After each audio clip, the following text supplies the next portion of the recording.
नमस्कार दोस्तों, D cricket info की एक और वीडियो में आपका हार्दिक स्वागत है। आज हम बात करने वाले हैं टाटा आईपीएल ऑक्शन के बारे में।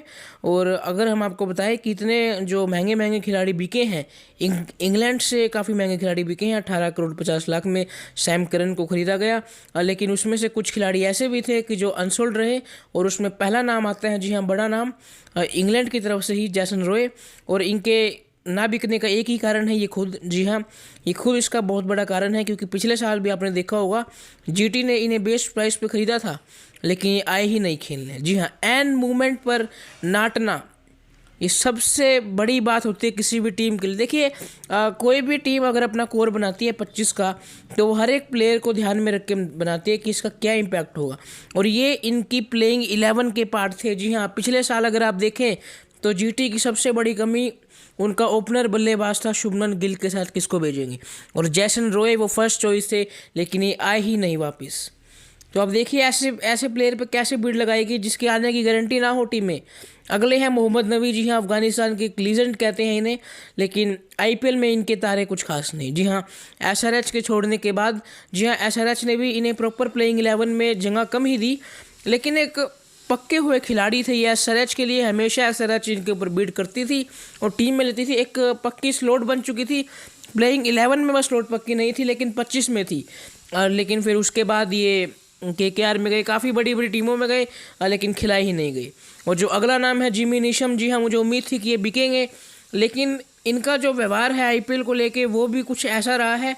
अगर हम उनको हटा भी दें तो चलिए, परफॉर्मेंस के ऊपर जाए तो कुछ ऐसा खास परफॉर्मेंस नहीं है। और एक ये विदेशी खिलाड़ी हैं और आपको लगातार परफॉर्मेंस देनी होती है। जी हाँ, अगर आप एक विदेशी खिलाड़ी हैं तो आपको लगातार परफॉर्मेंस हमेशा देनी पड़ेगी अपनी टीम के लिए। जब भी आपका नाम, जो 80 खिलाड़ी बिकते हैं आईपीएल में, जी हाँ, फॉरनर्स, उसमें आपका नाम आएगा। आज सैम करन इतने महंगे बिके हैं, और अगर आप सिमिलैरिटी देखें जिमी नीशम और सैम करन में, लगभग एक सी है, लेकिन आज की डेट में फॉर्म सैम करन की बेटर है, इसलिए वो प्लेयर बिका। और ना ही बिका, आईपीएल इतिहास का सबसे महंगा प्लेयर बन गया 18 करोड़ में। तो जिमी नीशम को थोड़ी और मेहनत करनी पड़ेगी ताकि अगले साल जो टीमें हैं उनके ऊपर बिड लगाए। और जो अगला नाम है एडम मिलने, मुझे लगता है इनके लिए चीज़ें काफ़ी गलत हुई। पिछले साल चेन्नई ने लिए गए थे ये, लेकिन इंजरी के कारण फिर ये बाहर चले गए, और उसके बाद भी काफ़ी दिक्कतें हुई। और इस साल मुझे उम्मीद थी कि आरसीबी चली जाएगी इनके पीछे, लेकिन आरसीबी नहीं गई एडम मिलने के पीछे। और अगर आप आगे देखें तो एडम मिलने का सफ़र चेन्नई के लिए ज़्यादा अच्छा नहीं रहा है।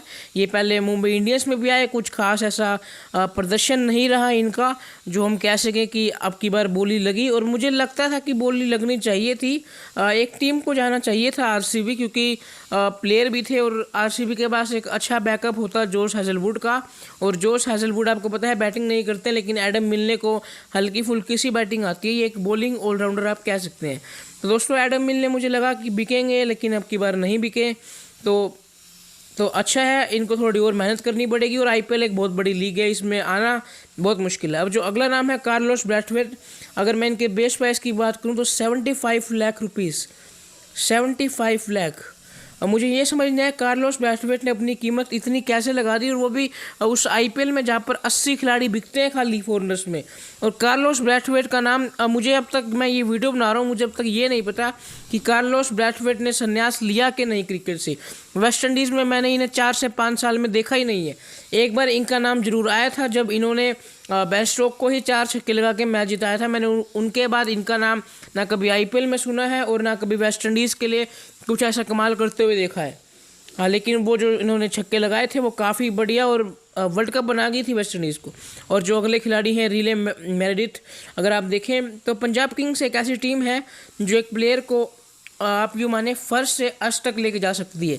जी हाँ, रिले मेरेडिथ आपको 2020 से पहले नाम भी नहीं पता होगा, लेकिन पंजाब किंग्स हमेशा ऐसे ही करती है, प्लेयरों को इतनी ऊंचाई तक वो लेके जाती है और फिर उन्हें हमेशा रिलीज़ कर देती है। सबसे बड़ी प्रॉब्लम इस टीम की ये है। रिले मेरेडिथ, जी हाँ, पंजाब किंग्स के लिए खेलते थे ये एक टाइम पर, भारी कीमत में ख़रीदा था, उसके बाद रिलीज़ कर दिया, उसके बाद दिखे ही नहीं कहाँ पर खेल रहे हैं, और ये अनसोल्ड रहे इस बार ऑक्शन में। अगर हम आगे बात करें क्रिस जॉर्डन, जी हाँ, पिछले साल भी सिर्फ चेन्नई ने बिड किया था और चेन्नई ने ले लिया था, और आपको पता खिलाया भी था। एक डेथ बॉलिंग एक्सपर्ट के रूप में इन्हें देखा गया था, लेकिन वो फेल कर दिया राशिद खान ने और उस मैच के बाद चांस ही नहीं दिया गया। देखिए परफॉर्मेंस ही ऐसी थी, चांस मिलना ही नहीं था। आप अभी देखिए राशिद खान को आज लोग बोलते हैं ऑलराउंडर, लेकिन वो एक स्पिनर है। उनसे इन्होंने ऐसे छक्के खाए थे कि वो मैच पूरा चेन्नई के पक्ष में था, लेकिन इन्होंने खाए उसके बाद और वो जीत के ले गई। और इस बार चेन्नई ने इन्हें बाय बाय कह दिया और किसी भी टीम ने बिड नहीं लगाया। और देखिए क्रिस जॉर्डन, मैं इस चीज़ से नहीं कह रहा हूँ कि ये एक जो इंटरनेशनल लेवल पर एक कमाल के प्लेयर हैं। जी हाँ, डेथ बॉलिंग एक्सपर्ट के रूप में इंग्लैंड इन्हें देखती है, लेकिन आईपीएल में बड़े बड़े एक्सपर्ट हैं वो फेल हो जाते हैं। और ऐसा ही हुआ क्रिस जॉर्डन के साथ। आप देख सकते हैं क्रिस जॉर्डन का परफॉर्मेंस क्या था आईपीएल में, और उसके हिसाब से सही हुआ। संदीप शर्मा, जी हाँ, एसआरएच के बदलने के बाद इनके तारे बिल्कुल बदल चुके हैं। जी हाँ, एसआरएच ने जब इन्हें रिलीज़ किया उसके बाद ये ढंग से टिके ही नहीं है। जी हाँ, पंजाब किंग्स में गए, रिलीज़ कर दिए गए, और इंजरी इशू इनके साथ बहुत ज़्यादा रहते हैं। और जब तक ये एसआरएच में थे, आपने देखा होगा 2018 का फाइनल प्लेइंग 11 का हिस्सा थे ये। और फिर उसके बाद कुछ चीज़ें ऐसी हुई कि इन्हें एसआरएच से रिलीज़ कर दिया गया परफॉर्मेंस के ऊपर भी, और फिर ये इधर से उधर टीमों में गए और आखिर में पंजाब किंग्स ने रिलीज़ कर दिया। और इस साल आप देखिए अनसोल्ड रहे। संदीप शर्मा एक बड़ा नाम थे, और क्रिस लिन आप देखिए ऑस्ट्रेलिया के प्लेयर हैं। मैंने जैसे आपको बताया कि अगर आप इंटरनेशनल खिलाड़ी हैं और आईपीएल की टीमों में आना चाहते हैं तो आपको एक लगातार परफॉर्मेंस की काफ़ी ज़रूरत है। क्रिस लिन का हाल ही में नाम तो मैंने सुना ही नहीं है, और ये 2019 या फिर 20 के आसपास से आए थे।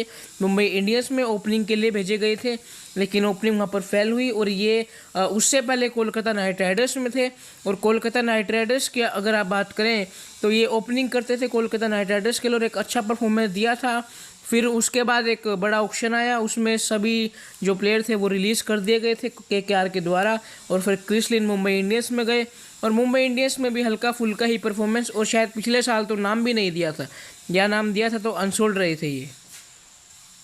तो दोस्तों अगले हैं शेल्डन कोटरल। जी हाँ, एक और पंजाब का निकाला हुआ खिलाड़ी। जी हाँ, पंजाब ने एक भारी बिड करी, 14 करोड़ 50 लाख तक ये गए थे, और उसके बावजूद फिर इन्हें रिलीज़ कर दिया गया। वेस्ट इंडीज़ के ऊपर पंजाब किंग्स सबसे ज़्यादा जाती है और महंगे खिलाड़ी लेती है हमेशा, और लेकिन फिर उसके बाद दिक्कत वही रिलीज़ भी कर देती है।